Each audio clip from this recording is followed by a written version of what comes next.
Okay, it's pan pizza time today. Obviously, pan pizza is just what you cook in an oven, in a pan. Simple as that. Normally we cook wood-fired pizza outside, but as the weather is a little bit inclement, I think we'll avoid that one and we'll go the oven route, which most people have the oven. And to be fair, a lot of people said they actually prefer me pan pizzas to me wood-fired ones. It's all a matter of preference choice, isn't it? So here we go. We've got 500 grams of strong white bread flour.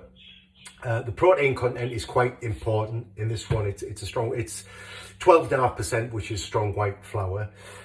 So that's a decent strength flour for making pizza dough. So it's going to be dead quick, and I'll take you through the process. Okay, so we've got 500 grams of flour. We've got 1 sachet of active dry yeast, and that's 7 grams. I always add everything kind of in the same order, in the same place in the bowl for 2 reasons. Is one, so if you forget where you're up to, you look in the bowl and you think, oh yeah, I've added that.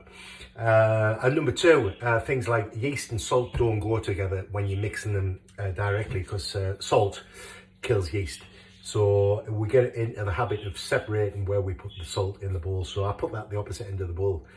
It'd be easier if it was a square bowl, wouldn't it? But anyway, that was to confuse you. So we've got 7 grams of yeast, 10 grams. I'm using flake sea salt. If you want to use Saxon or whatever you want to use, opposite end of the bowl. We've got 45 grams or 45 milliliters, same thing, of normal olive oil. It's not extra virgin. It's a bit of waste for this one, so literally throw that in the bowl. Very quick, very simple recipe.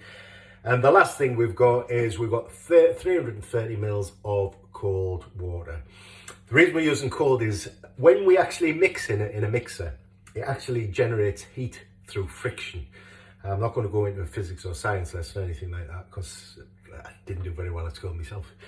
But it adds a heat into the bowl, so it would be best for us to add cold water and just let it do its thing. Right, without further ado, I'm going to pretty much throw it all in. Some say add a bit and then mix it and whatever. But that's it. So I'm going to put it on slow to start with. Probably speak to just till it comes together, and you'll kind of see, if I can pull you a bit closer, sorry about this, a bit wobbly, I know, you'll maybe see there a little bit. It's coming together, it's coming off the sides. I'll speed up a little bit as it's coming off the sides, coming in. As you can see, we're nearly there.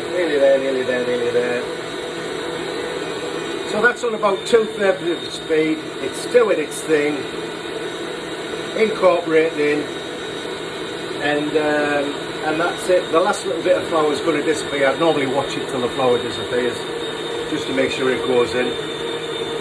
But that's it. It's in there. We're going to let that mix for 15 minutes, 10 to 15 minutes. I'll check after 10.